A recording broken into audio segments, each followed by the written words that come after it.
Hi, this is Jilly Moon here. I'm a singer-songwriter and I am here to give you some tips today on stage performance. And not just stage performance, but being a rock star performer. And that includes the creative side of performing on stage, as well as a little bit of the business know-how in performing art and gigs. You can also check me out at gillymoon.com. That's Gilli moon.com. I'm also the CEO of Warrior Girl Music, a record label, and Songs Alive, the largest songwriters membership organization. That's an international one in the world. That's songsalive.org. I also have a website called rockstarperformancebootcamp.com. So what I'll give you today will be some snippets of what I also share on that site. So here goes. Let's talk about being a rock star performer. So there are a couple of things that I think are key. Of course, the most important thing is that your performance is the most important and integral part of being a performer. And it sounds like I've just said an oxymoron, but sometimes we get carried away with everything else and then we forget about the performance itself. So performing on stage means you are not only performing during your set, but you're performing the minute you arrive at the venue. You are the artist arriving for your show. So that includes being polite with the venue owners, with the manager. It includes having etiquette, proper etiquette with the sound engineer, knowing when you're allowed to go up on stage to set up, working with the entire team that's at the venue in a professional manner. And then, of course, when you do your show, you are really doing it with a smile and you're just, you deliver a great performance. And then when you finish your performance, you know how to get off stage, greet your fans, say thank you to your venue team, and before you leave, and then leaving with a smile. So I think professionalism is really key in everything. Another tip that I want to give you is you should know your venue facts. So that means you know what is on offer before you perform. Are you getting money to perform? Are you getting a split from the door? Are you getting a split off the bar? Do you have to sell tickets? Do you know if there's any meals or drinks for you or for your band? Take care of your musicians that play with you. And anything that's legal, contractual, make sure you knock that out before you perform. And that way there's no kind of hidden factors when you get to the gig. So it's time to get on stage, and this is what I call own the stage. All right, so that means that you are going to understand everything about your stage, and hopefully you have some time to do a sound check or a line check. Sound check is a full kind of check with your band to be able to hash out some songs. A line check is probably 30 seconds just to make sure there's sound coming out of the speaker. Make sure you know what's available as well. But get to know your stage before the audience arrives or the curtains open or whatever. Feel it out. Understand that you are not trapped behind the microphone. You have this whole stage to work. And so just getting to understand where the cables are running, where you're going to stand or sit, or how you're going to hold your instrument or hold the mic, where your band members are going to play. You want to take the time to do that before you start. All right, you also want to take the time to get the sound right. So I just talked about a sound check and a line check.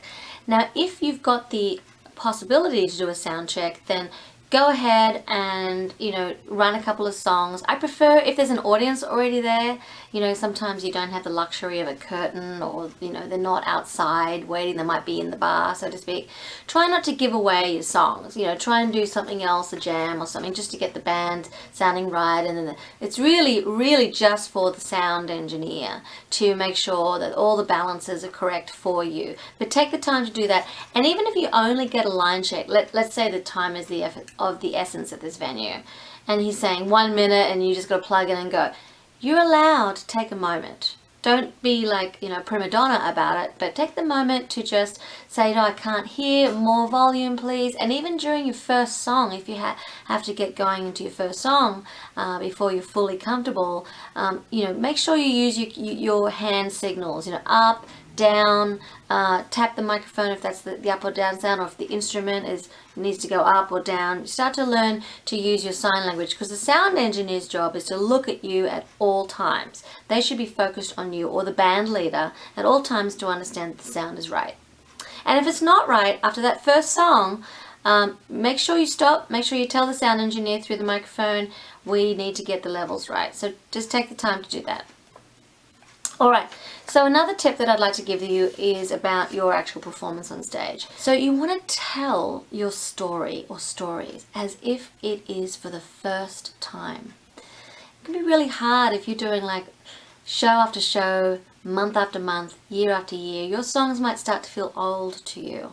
But to a new audience, it's brand new, it's fresh, right? So think of yourself in their shoes. They want to hear that song for the very first time, and they want to feel that you're singing it as if it's like for the first time. So tell your story in your lyrics and in your songs and in your performance that as fresh as you possibly can. Imagine what it would sound like to the audience first. And again, if you're getting tired of the songs because you're playing them over and over again, you can change it up. Rehearse in advance, or if you're more spontaneous like I tend to be with my band, spice it up, change the tempo, do something different, add a little extra just so it makes it good for you. It doesn't have to be exactly how you recorded it on your album. A live show can always be a little different, and that's the pleasure of doing a live show. You can have an album that's produced, polished in the studio, recorded that way, but when you come to perform live, you can give them a real live feeling, a different feeling each time. That's okay to do that. So while you're performing on stage, your eyes are the way to convey your emotion. So I've seen so many performers who've got their eyes closed, which is cool for like a moment if you're going deep or whatever, or a ballad or something, but try and keep your eyes open and start engaging with people in the audience. Now you don't want to stare at them for too long because they start to get like nervous that you're looking at them, but you want to kind of show that you know they're there. And sometimes when you say one line to somebody, they feel it more if you're in touch with them, eye contact. And then obviously not too long because they get nervous, so then switch your gaze, and then look at someone else and use that technique, and try and keep your eye gaze for at least one full sentence, for one full phrase or stanza of your song, so that it completes. If you're nervous about looking at the audience, look over them at the back, and just find what we call in acting the fourth wall.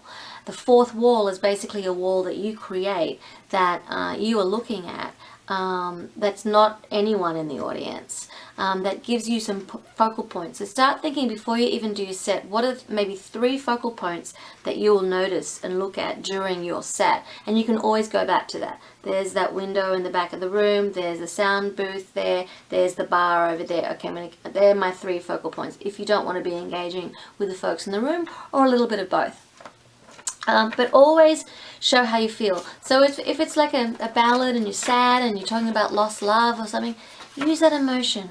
Stare, open your eyes, and then use your face. Your emotional face is what's really cool. If it's an angry song, we want to feel that anger. If it's a happy song, we want to feel that happiness. Really, get to control your face, tell the story, listen to your own lyrics as you're performing. And then of course, you want to do the same with your way you do the guitar, or you're doing the piano, or you're conducting the band. You want to have that strength or demureness depending on the style of the song. Every song tells a story. So what do we do in between songs? I have seen some artists ramble on and on and on. Probably they're nervous. Others don't say anything. You want to make a conscious decision as to what you want to say or what you don't want to say. And everything that you say should be fairly rehearsed. Like what you're going to do to set up this song. It's great to set up the song, to introduce it, to send a meaning behind it. You don't have to, but if you're going to do it, be very specific as to why you're talking rather than singing, so that we don't feel like the clock is ticking, or maybe you only have like a 15-minute set and you really have to keep them going. So think about tastefully how you want to set the song. But again, that storytelling is part of who you are as a performer, and it's important.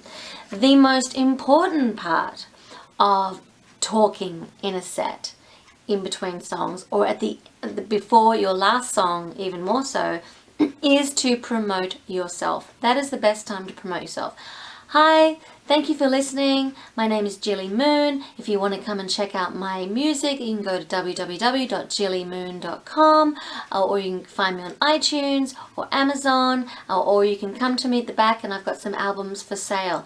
That's the kind of thing that you want to say before your last song. Don't forget to say who you are, even if you think they know who you are, or even if you have nothing to sell yet. You should always talk about yourself. Find me on Twitter. I'm on Instagram. Spell out your name, GILLIMOON.com. Make it really clear. This is your time to shine just before your last song, and even when you end. But sometimes they're already thinking about the next act when you finish your songs, so it's better to do it just before your last song. All right, so the other kind of tip that I want to give is, not every performance is perfect, and you may not feel confident and perfect all the time. But the best advice that I can give you is to always do your best. It doesn't matter if there's 4 people in the room, 2 people in the room, or 2,000 people in the room. You want to deliver the best performance that you can do for every person in that room, every time. Sometimes we get despondent because we might turn up at a venue where we're not finding enough support, enough people, or maybe a new place that we don't feel confident in. So you never know who's in the room. That 2 people could tell that next 2 people, that can tell 10 more people, that can tell 100 people, and all of a sudden you've gone viral. It is really important to just always do your best. Because it is a journey. Performing, being an artist, being a songwriter, being on stage is all about a journey, and it doesn't matter who's there. You're doing it ultimately for you.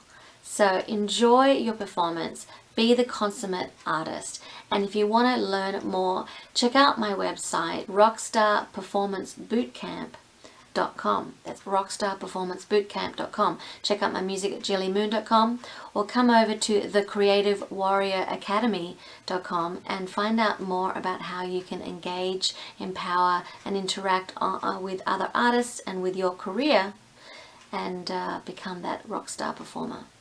Cheers.